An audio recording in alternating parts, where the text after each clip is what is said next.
students, welcome back to World History 2. I hope you're doing well today. In today's PowerPoint lecture, we're going to be looking at Vietnam War Part 2. Stay tuned for the PowerPoint. On the Vietnam War Part 2.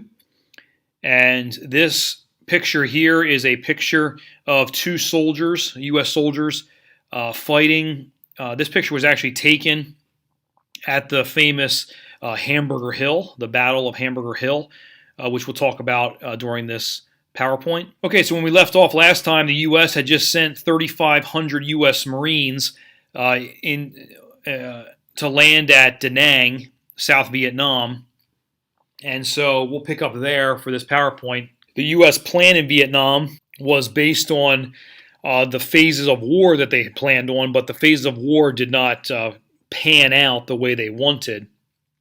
So we have a troop buildup and then phases of war that we'll talk about for this first section of the PowerPoint. March 1965, 3,500 U.S. soldiers land at Da Nang. December 1965, the United States now has 200,000 U.S. soldiers in Vietnam. So you just see from March to December, which is only 9 months, you have 200,000 soldiers that are now in Vietnam. And because of the vast need for soldiers there, the United States is going to have to implement a draft. And the draft is going to become a very contentious situation with the anti-war protests. So there's an initial war phase plan, and as I said, this is definitely going to change because the United States did not progress as how they wanted to. Notice at the bottom of the screen it says U.S. expected victory by 1967. So the phases of the war and their planning didn't pan out for the United States as they hoped. The initial war phase plan was this. Phase 1, offensives to stop the losing trend of 1964, because 1964 had a lot of problems. In our last PowerPoint, we talked about that. And the NVA had really strengthened their military, strengthened the Viet Cong. Phase 2 was basically taking the war to the NVA and the Viet Cong and destroying them and driving them out of South Vietnam. And then Phase 3 was a contingency. If Phase 2 was slower than they expected, they would extend Phase 2 for 18 months, and that would be Phase 3. So what they did was they began these massive search and destroy operations. And these are called these operations here: Operation Masher, Operation Thayer, Operation Attleboro, Operation Cedar Falls, and Operation Junction City. Now, in these operations are many, many battles. Okay, so don't think that it's just like one battle. These operations take a long time, and they're large in scale. They're also large in area, and a lot of men died during these different operations. And the U.S. expected victory by 1967, but like I said, that did not pan out. The Battle of the Ai Drang, November 14th to the 18th, 1965. This was the first major battle in Vietnam for the U.S. ground forces. The U.S. ground forces were commanded by Lieutenant Colonel Hal Moore. This was 3 NVA divisions were massing their divisions in the Ai Drang Valley, and so intelligence came in that this massing of soldiers was happening, and so the U.S. sent the U.S. 1st Cavalry Division to confront these 3 NVA divisions and to kill them. And so this is definitely one of the first battles that involved the helicopter, because the helicopters would come in and drop off the soldiers in the landing zones. And the Battle of the Ai Drang Valley, there were a good number of landing zones, but there were 2 very famous ones called Landing Zone X-Ray and Landing Zone Albany. That's what that means. LZ means landing zone. X-Ray and Albany. These 2 landing zones came under heavy attack as the U.S. helicopters were inserting the soldiers, what they would call hot LZ. And so the hot LZ was the landing zone. Soldiers were getting out, but yet they were under fire when they were getting out of the helicopters. This battle was fought for several days, and the U.S. pushed the NVA out of the LZ X-Ray vicinity. LZ Albany suffered heavy casualties because of a North Vietnamese ambush. U.S. reinforcements arrived and secured the area. November 18th, the U.S. left the area, which turned into the typical strategy of the United States. And here's what they would do is they would get intelligence where the NVA were. They would send a group of soldiers in helicopters. They would drop them off to fight and kill the NVA, and then the U.S. would then leave the area. At the beginning of the war, it kind of made sense, but what happened was because there was no front line of a war where you were pushing the enemy, and so now you have conquered this land. What was happening was you would fight a battle, you would kill the enemy, or the enemy would flee, and then you would leave. And then the enemy would come back and occupy that area again. And so it started to really not sit well with the United States because, especially the U.S. home front, because of that bottom point on the slide. This battle that took place between November 14th and 18th, the United States had 499 soldiers killed in this first major battle, and the NVA lost 1,500.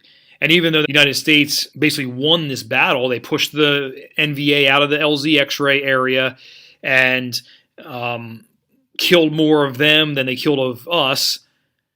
It still ended up that 499 were dead, and then basically there was no land taken because the United States just left the area. So this was typical strategy for the Vietnam War.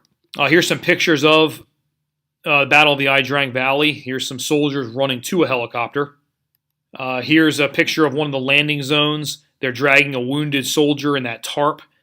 The Battle of the Ai Drang Valley was made famous by a Mel Gibson movie called We Were Soldiers. Now, the movie's called We Were Soldiers. The book is called We Were Soldiers Once and Young by Hal Moore. So this is an actual photograph of the landing zone. Okay, so the U.S. plan in Vietnam. The next thing we need to talk about are search and destroy missions. This, again, was part of the strategy.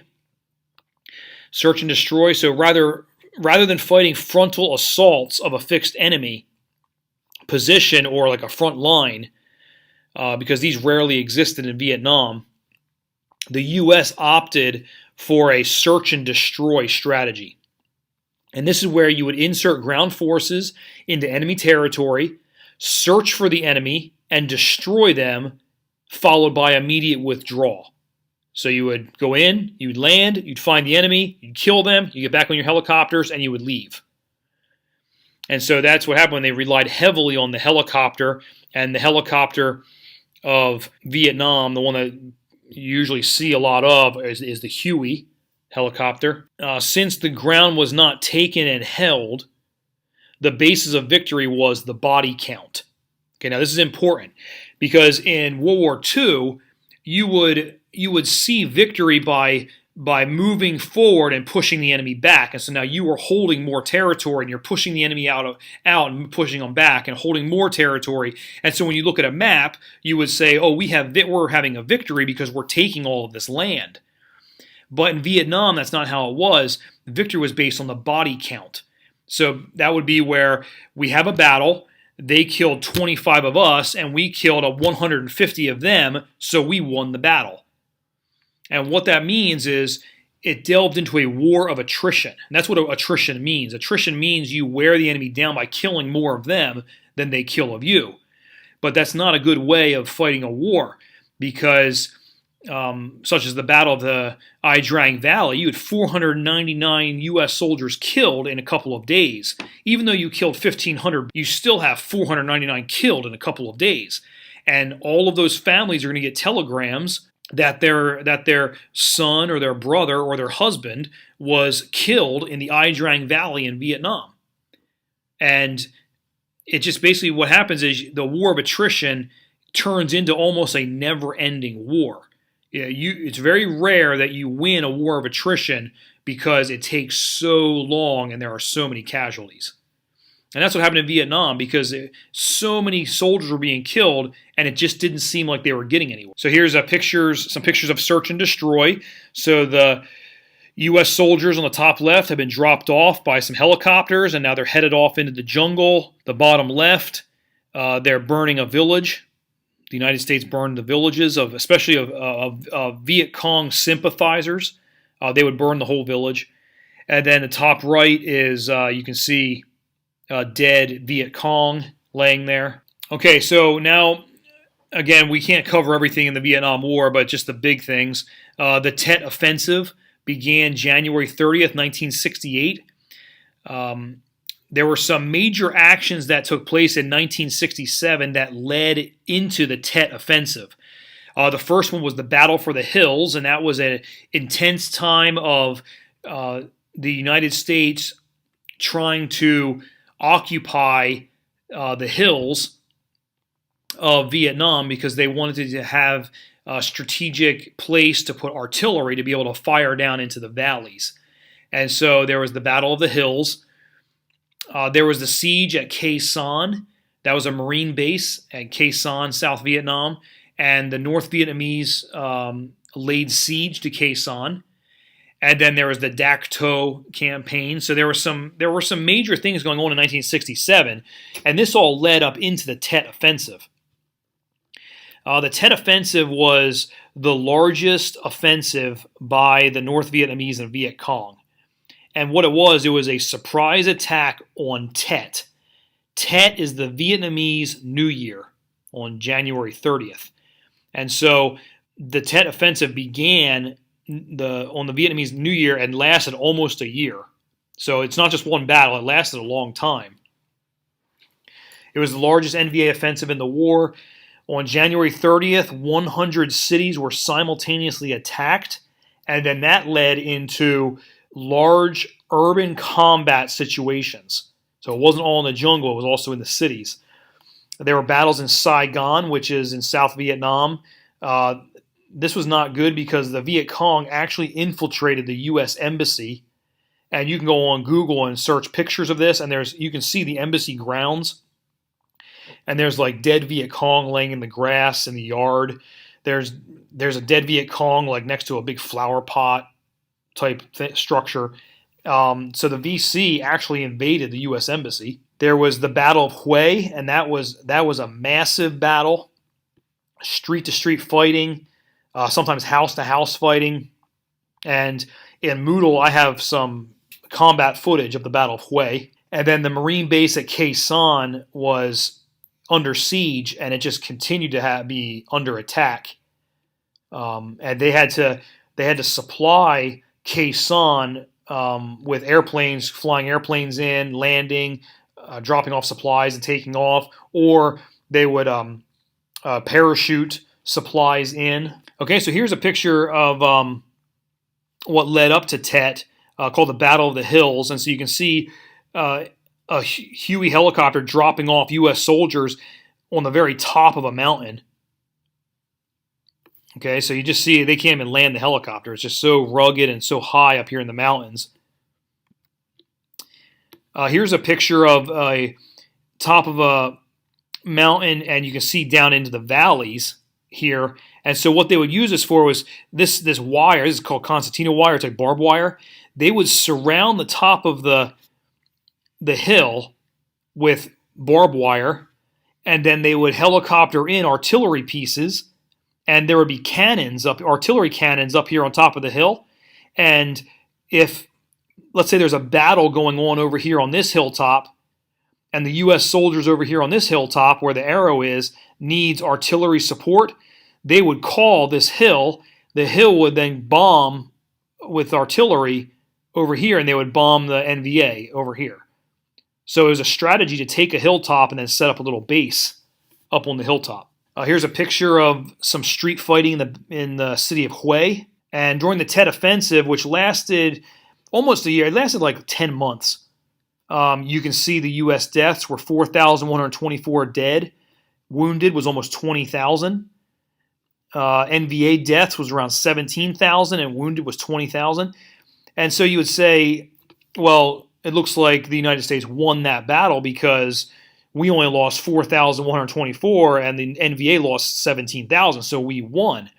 But again, when parents and wives and families are getting telegrams at home that your loved one was just killed in Vietnam, it's just not sitting well with the U.S. public, and the war of attrition is just not getting the results that. Another thing, which I didn't really touch too much on it, but this was also a war that was televised, where you could turn on your TV at night and see what was going on in Vietnam because there were cameras and reporters with the soldiers, and so every night you can see the battles going on, and you see the body count, and now they would definitely put that on TV that there was 25 U.S. deaths and 150 NVA deaths, and so we won that battle. But again, it was just the U.S. numbers continue to climb and continue to rise. Okay, another important battle was the Battle for Hamburger Hill, May 1969. The actual name of it is the Battle of Hill 937, but it was nicknamed Hamburger Hill, and that was fought between May 10th to the 20th, 1969. And this is a very important battle that takes place because of what is bolded underneath and underlined there on the second bullet point. The United States fought against an entrenched North Vietnamese army on a heavily jungled hill, but it had little strategic value.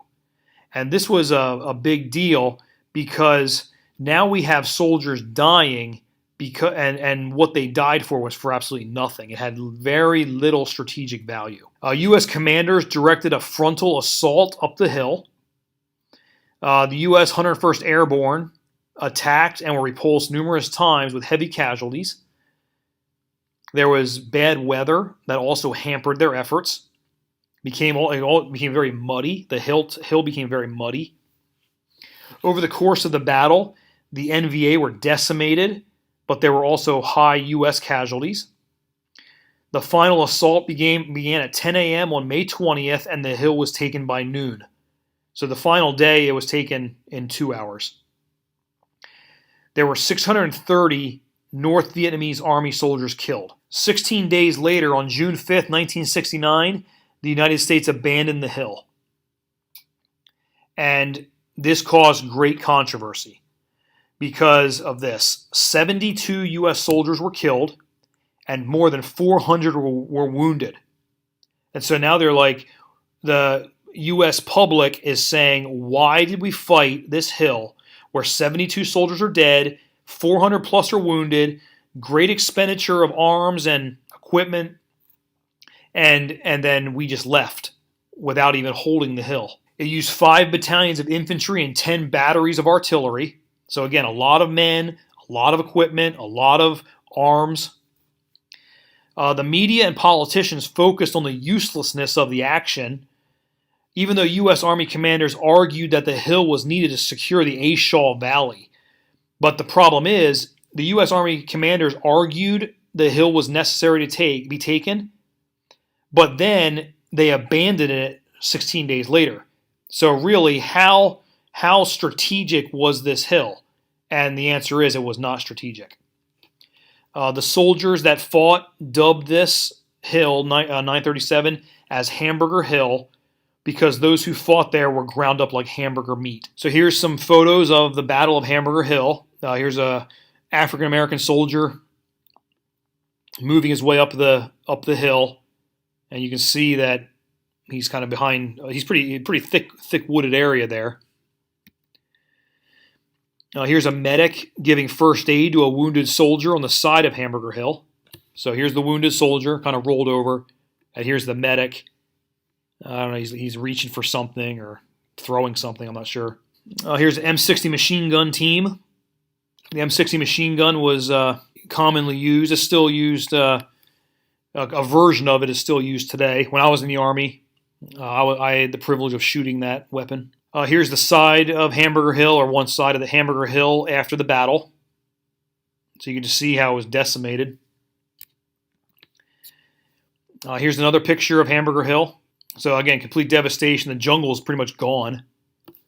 And again, 16 days later, they abandoned the hill. Now, I have to insert this slide here because even though we're talking about Vietnam, there's some other things that take place in the 1960s that are very important. So I'm just going to run down this list really quick.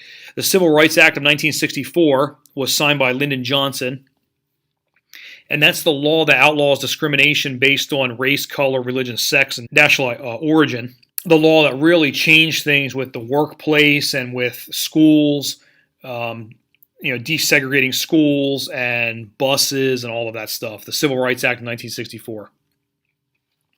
There was the Watts Race Riots, August 11th to the 16th, 1965, where 34 people were killed in Los Angeles, California, because of a black man was beaten up during his arrest because of I believe he committed theft, and he was arrested. He was beaten up during the arrest, and so there was riots over that.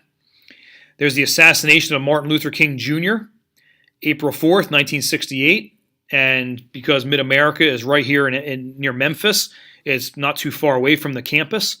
Martin Luther King Jr. was killed by James Earl Ray in Memphis, Tennessee, at the Lorraine Hotel as he was standing on the balcony type walkway. He was shot and killed. President Lyndon Johnson did not run for a second term. Okay, so in 1968, LBJ announced that he would not run because of health situation issues. Many believe that the reason he did not seek a second term was because he was being heavily criticized for Vietnam. July 21st, 1969, a man walked on the moon. Neil Armstrong and Buzz Aldrin were the first men to walk on the moon. And then August 15th to the 18th, 1969, was the Woodstock Music Festival in upstate New York. So you just think about like hippies and a lot of young people getting together and listening to music. It was a time of protest against the Vietnam War because many songs that were sung at Woodstock were anti-war songs. Here's a picture of Woodstock, and it was 3 days long, and they had all these singers and bands that came out and played on the stage. But during the one day, a quick storm moved through the area and drenched everybody, and the whole place turned into a really muddy area. The next thing we need to talk about is kind of the winding down of Vietnam, and it's called Vietnamization. Vietnamization was the new U.S. strategy in Vietnam under President Richard Nixon. So after LBJ did not run for president again, Richard Nixon ran and he became president, and this was the new strategy. Vietnamization was the plan to hand the war back over to the South Vietnamese and reduce the number of U.S. ground forces. So now remember back in the early 1960s, you have the South Vietnamese fighting the war with U.S. advisors. Then the United States takes over the war, puts a whole bunch of U.S. soldiers there, and many were killed. And now the plan is to give the war back to the South Vietnamese and withdraw the U.S. soldiers from Vietnam. Again, if you think about this with the public opinion, it doesn't make sense. Like, what did we go there to do in the first place? It's like we didn't do the job that we were supposed to do. So the plan was Vietnamization, where the South Vietnamese army will be built up and equipped by the time the United States leaves. So as U.S. forces are being reduced in number, where the U.S. forces will be building up the South Vietnamese army. Ultimately, it would fail because the U.S. left and the North Vietnamese conquered the South Vietnamese army and conquered South Vietnam in 1975.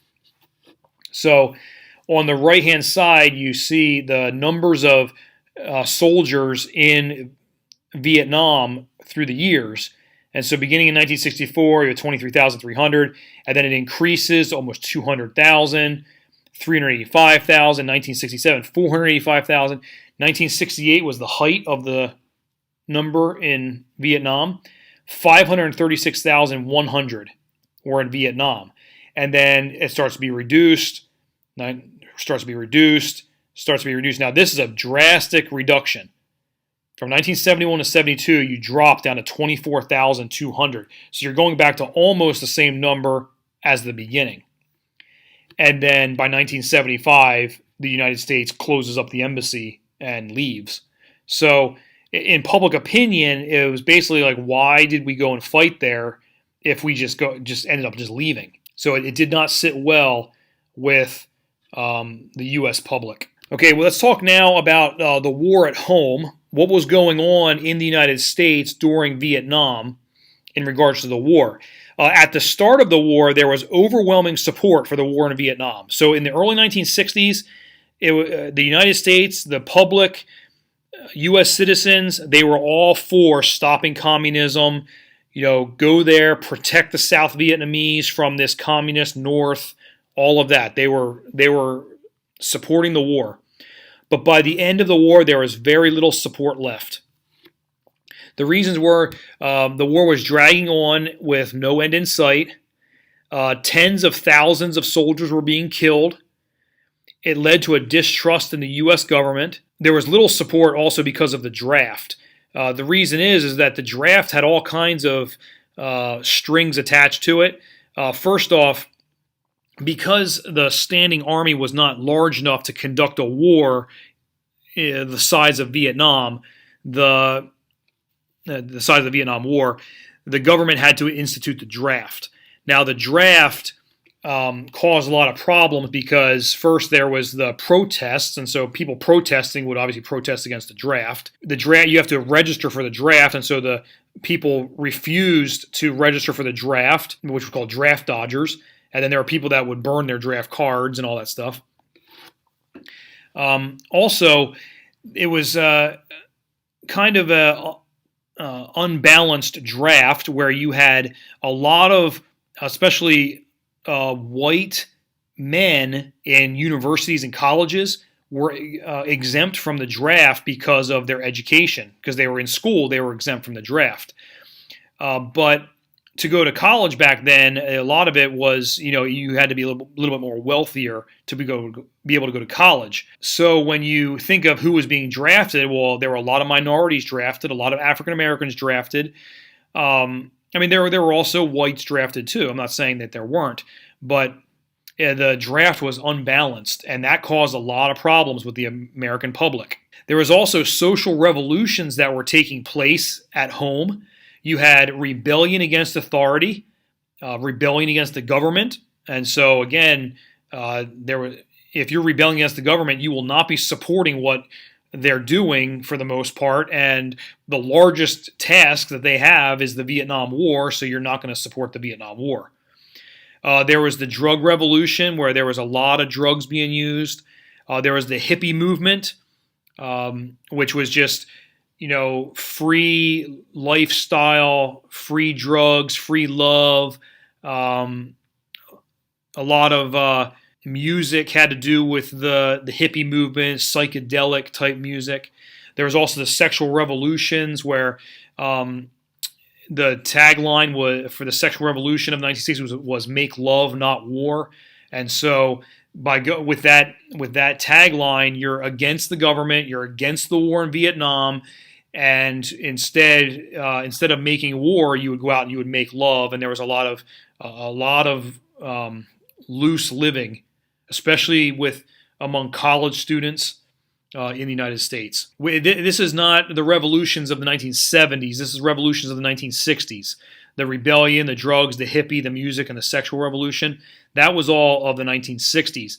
The 1970s was a little bit different with the feminist movement, but the 1960s had quite a few social revolutions.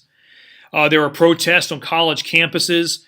The very famous one was Kent State, Ohio. On May 4th, 1970, the National Guard had to come into the campus to help break up a protest, and the National Guardsmen fired into the crowd of students, and 4 students were killed. Okay, so here on the left is burning draft cards as a protest. So they're putting their draft cards in this Maxwell House can. that's on fire here. And over here is a very famous picture of the Kent State shooting. The person that took this picture was a photojournalist student at Kent State, and he ended up winning a Pulitzer Prize for that photo. But this is one of the students that was killed. All right, there's the hippies in the top left. A lot of times they would just travel around the country. A lot of times they would make a pilgrimage to California, and they would do it in old school buses that were painted all psychedelic, and you had the long hair. I mean, this is so different than the culture of the 1950s. 1950s, everyone would be like clean cut, hairstyle, shaved, conservative clothing, and now long hair, bandanas, just kind of like hippie style clothing. Here's protests and the war in Vietnam. Even in Vietnam, there were kind of protests where here's some kind of a artillery outpost, and they have a flag with a peace sign on it. Okay, the fall of Saigon, 1975. This actually ends the Vietnam War. There were very few U.S. soldiers left in Saigon when the Vietnam War ended. The North Vietnamese had pretty much taken the entire country of South Vietnam, and they surrounded Saigon, which was the capital. There was mass panic as South Vietnamese tried to get passage out of the country to U.S. ships, which were waiting offshore. Many of these were Vietnamese women and children who the women bore the children with U.S. soldiers. And I just want to insert just a little side note. During the Vietnam War, because we were there for so long, there was kind of like a culture that was established, especially in Saigon, where Saigon became a city that was very Americanized, and there were a lot of soldiers that would go on, they would have rest and relaxation in Saigon, and they would go on leave in Saigon, and they would just go out into the city. Well, a lot of the soldiers, they ended up getting girlfriends. Some of them, actually, those that were based in Saigon, they would move in with their girlfriends. Sometimes they would get married. They would have children, so half American and half Vietnamese children. And so when the Vietnam War was ending, these women and children who, especially the children, were fathered by U.S. soldiers, they were trying to get out of the country, trying to get to the United States.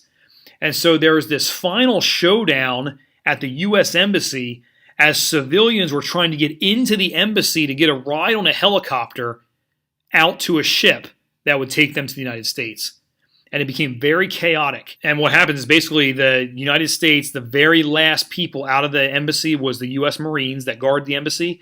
They boarded a helicopter and left. And a short time after that, the NVA invade the embassy. And Vietnam is conquered. South Vietnam is conquered by North Vietnam. And it's now one country that is under communist government. And it's like that today. It's a communist country today. So here on the left is a picture of civilians climbing over the U.S. Embassy wall as the U.S. Marines are there. There's a U.S. Marine watching. He's standing on top of the wall.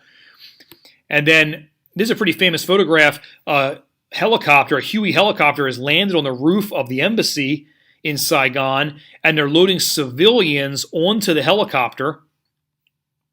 And I think a helicopter can take like 11 or 12 people.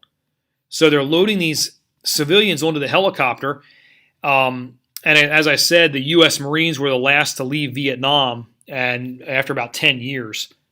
Again, we started sending in specifically ground troops in 1965, and the last Marines to leave was 1975. Here's a fight. A picture was taken, and they're fighting to actually get on the helicopter, and this guy is just punching this other guy in the head. Out in the ocean where the aircraft carriers were waiting, they were running out of room because of the helicopters, and so some of the helicopters ended up getting pushed into the ocean. And so here you see a bunch of sailors dumping a Huey over the edge of the aircraft carrier to make room for more Hueys to land. And then this picture here is an NVA tank crushing the front gate of the U.S. Embassy in Saigon. And so there were no more Americans even left in the embassy. They had already been flown out. But This is the North Vietnamese flag, and they're coming in. And this is definitely, if you know anything about military armor, this is definitely a Russian tank. So you can just tell that the Russians were backing the North Vietnamese. Okay, so just to close this out, here's a picture of some statistics of the deaths and wounded and all of that. We'll just focus in here on the top one, U.S. forces. 47,378 were killed in direct combat. And then this little subnote, number 1, there's an additional 10,824 non-hostile deaths for a total of 58,202.